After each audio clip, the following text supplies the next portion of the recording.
श्री समर्थ सद्गुरू कोंढऱ्या महाराजांची 6वी पुण्यस्मरण सप्ताह। श्री समर्थ सद्गुरू दत्तात्रय वडे महाराज आमच्यावरती फार प्रेम करतात। 6 वर्षापासून आम्हाला या असं म्हणत होते। आम्ही सोलापूरचे प्रॉपर जुनूरीला गाठ पडत होतो। बडे महाराजांच्या बरोबर आमचा संपर्क आलाय, त्यांचाही सहवास घडलाय, पण काही प्रापंचिक अडचणीमुळे येता येऊ शकले नाही। महाराज माफ करा।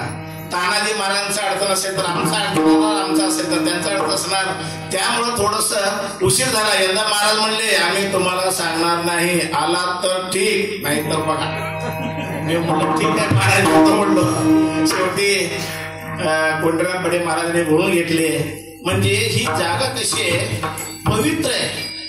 पुण्यवान व्यक्तींचं पुण्यस्मरणासाठी आपण इथे एकत्रित आहोत।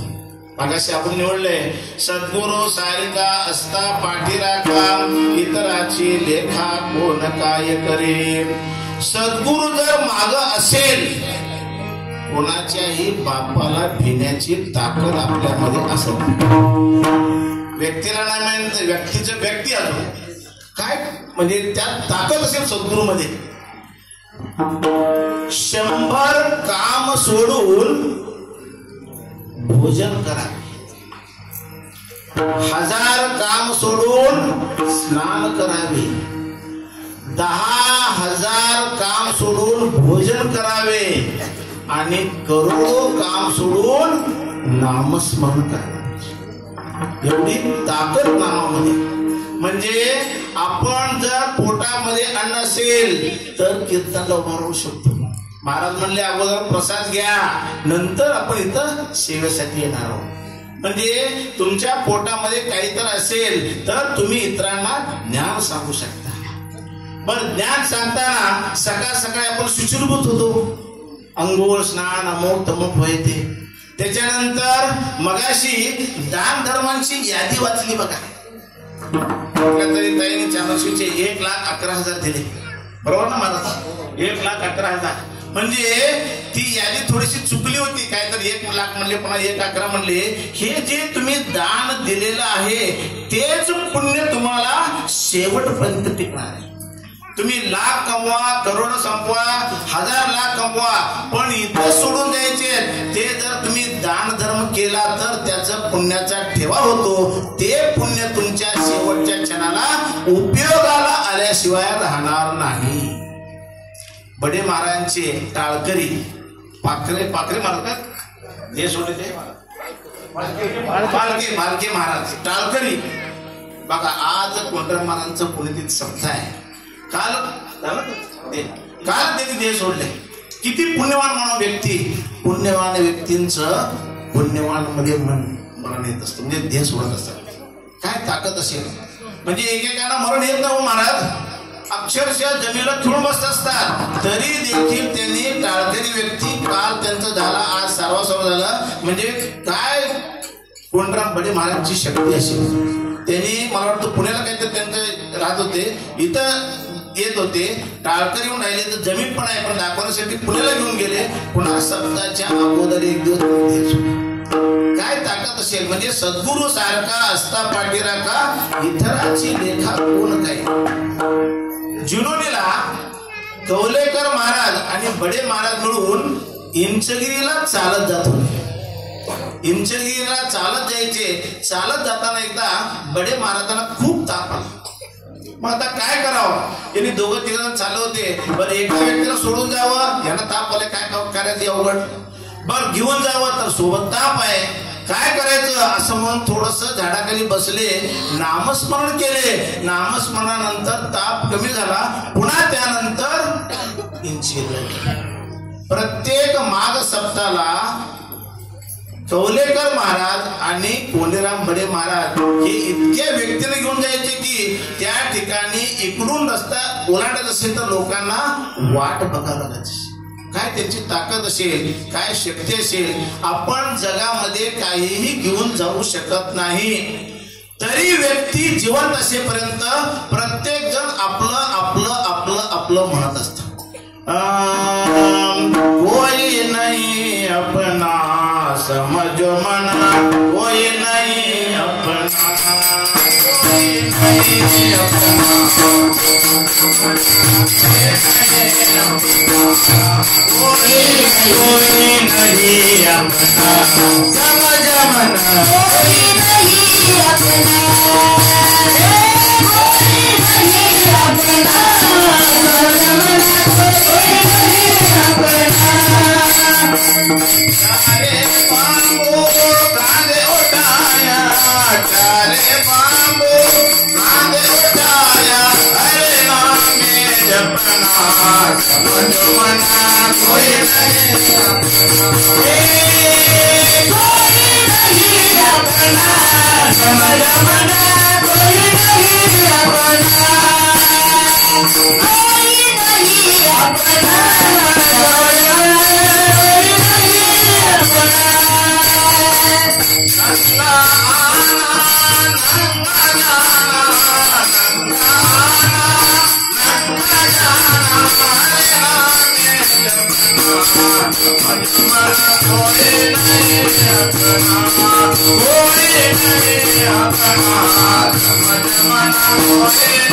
अपना, कोई नहीं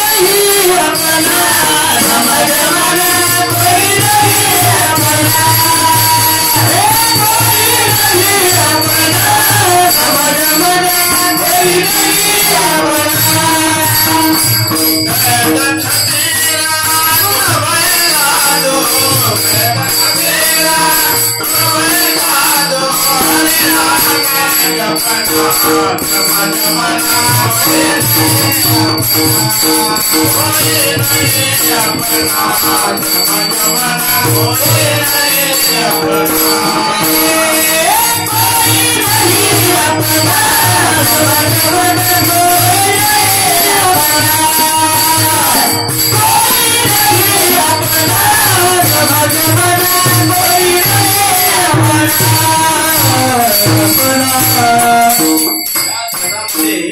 कोणीही कोणाचं नाही, तरी एवढे लोक आपण बडे महाराजांच्या पुण्यात सगळे.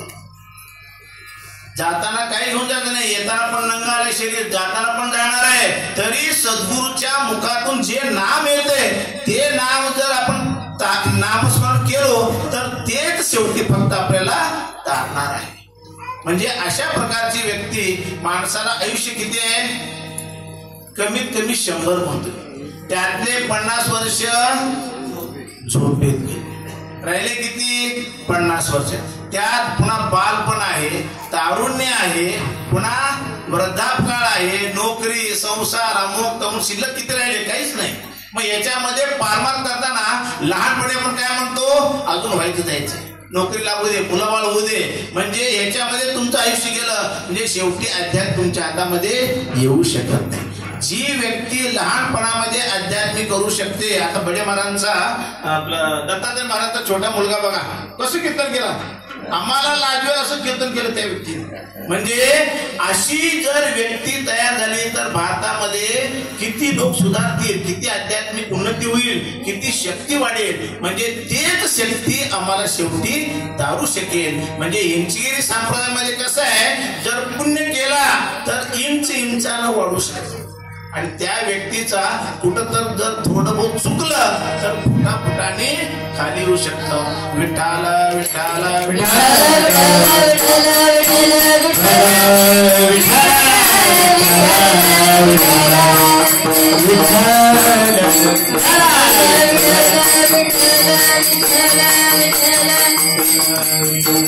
इच्छेने सांभाळायचं जर पुण्य असेल तर इंचाने वाढू शकते व्यक्तीची पुण्याची गणना. आणि जर व्यक्तीकडून काहीतरी न कळत चूक जर झाली तर कसं उतरू शकतं? इंचाने नाही, फुटानं खाली येऊ शकतं. म्हणजे व्यक्तीचं वागणूक जर चांगलं असेल तर व्यक्तीचं कर्तृत्वान, म्हणजे एखादी व्यक्ती, आता काल आपण भारताचं टाळक्या व्यक्ती गेल्यानंतर किती जणांना दुःख झालं मला सांगा. काय व्यक्तीनं त्या गमवलं असेल, काय त्या व्यक्तीची एकनिष्ठ असेल कोंडरामबडे महाराज वरती. म्हणजे तसं आपली एकनिष्ठ पाहिजे गुरुवरती, एकनिष्ठ पाहिजे सद्गुरूवरती. कारण सद्गुरू हा सद्वस्तू दाखवण्याची हिंमत त्या व्यक्तीमध्ये आहे. म्हणजे आपण जे बघतो ते डोळ्यात कसं दिसणार आहे, ते अशाश्वत आहे. दिसणारी वस्तू कुठली आहे? आपल्या सोबत जी येणार नाही ती न दिसणारी वस्तू आहे नामस्मरण. तेच फक्त आपल्या सोबत येणार आहे. ती व्यक्ती दाखवण्याचं काम ती व्यक्त सद्गुरू करतात. आणि सद्गुरू कधी करतात? तुमच्यामध्ये जोपर्यंत आत्मा आहे तोपर्यंत. आत्मा निघून गेल्यानंतर नाही.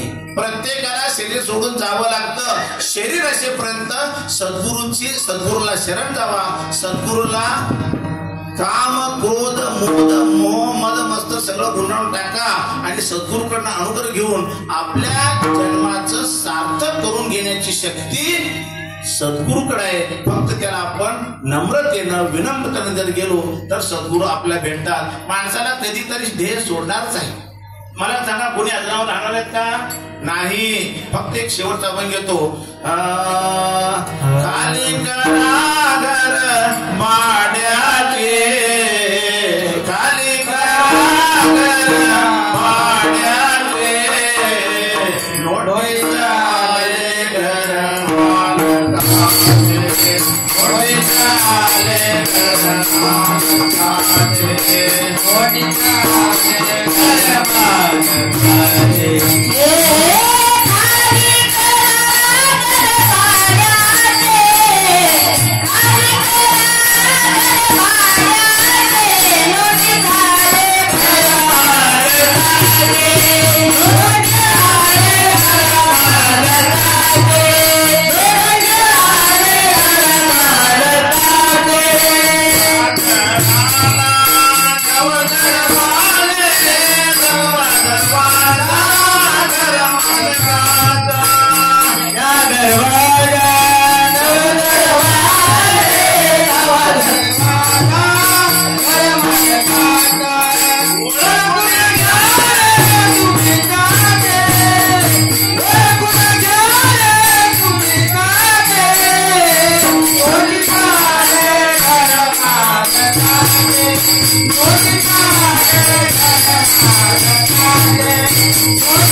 या घराला 9 दरवाजे दरवाजे आहेत.